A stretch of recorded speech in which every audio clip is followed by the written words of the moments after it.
Hey everyone, it's just me again, hanging out in my dorky custom Final Fantasy shirt, and with the girls, the rats.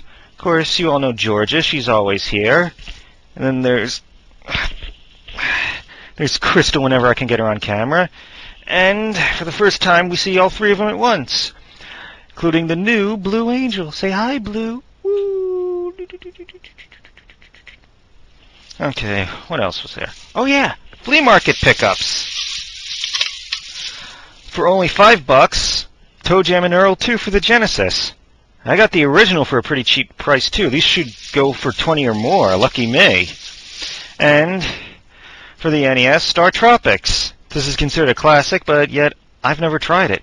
High time I did. Speaking of high time, something that's 10 years overdue, since GameStop will probably stop selling GameCube games soon, the original Pikmin.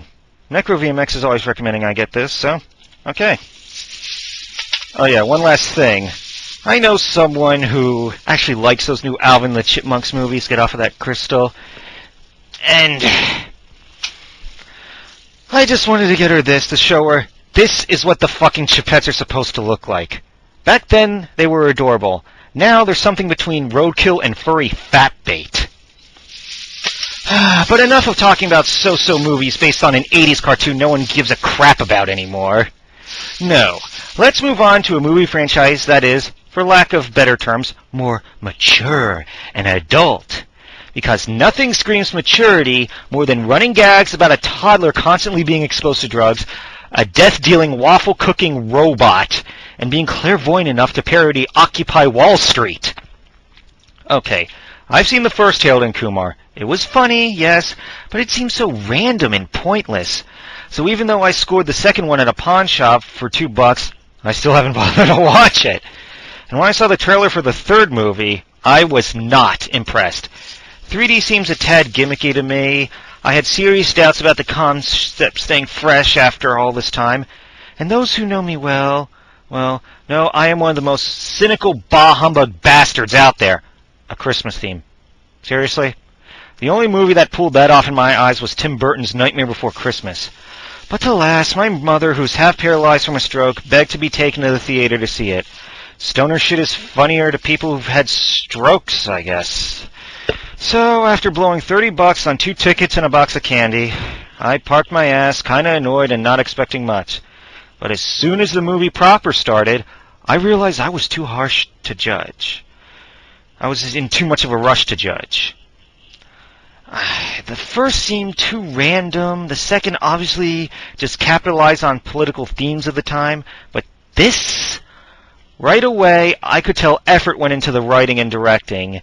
It's just one of those movies where you can get a feel for the creative genius involved within the first 10 minutes, letting you know the whole venture is well thought out and organized, not just some random slapstick slopped together. The plot is once again pretty simple. Harold and Kumar meet again after so many years, and together they have to find a replacement for the Christmas tree Harold's in-laws brought in after it got burned down. A simple plot device, sure, but watching where it leads and how the plot unfolds is a real joy. It's all still tacky and unapologetically offensive, but hey, it's worked for South Park all these years. Though it never reaches that level of genius, the writing and humor is solid enough to keep you interested and entertained. For me, there was never a dull moment, and Kal Penn and John Cho haven't lost their charisma and chemistry. Again, at its heart, Harold and Kumar 3 is basically a witty and irreverent bromance, and the Christmas theme definitely works with it, putting more emphasis on friendship and what's truly important in life than most raunchy comedies of this caliber. It's definitely a Christmas movie for people like me, who really don't give a shit about the holidays and feel they don't need special holidays to appreciate what's truly important. It's amazing how the movies I enjoyed most this year are the ones that defied expectations. I thought X-Men was done and done, but First Class punked us all. Green Lantern got anal raped by critics, but I found most of the criticisms that got to be pure bullshit. And who thought the CGI fur fest that was Rise of the Planet of the Apes would be such a brilliant instance of masterful acting while only saying 5 words in the entire film? But this, believe it or not, I think is the single best movie I've seen all year. Intergalactic space marines, groovy superpowered mutants from the 60s, a horde of sentient apes, but the crown easily goes to a couple of potheads looking for a Christmas tree. We have another film to join the ranks of Return of the Jedi, Terminator 3, and Spider-Man 3 as an example of a third movie done right. I give Harold and Kumar an 8.5 out of 10.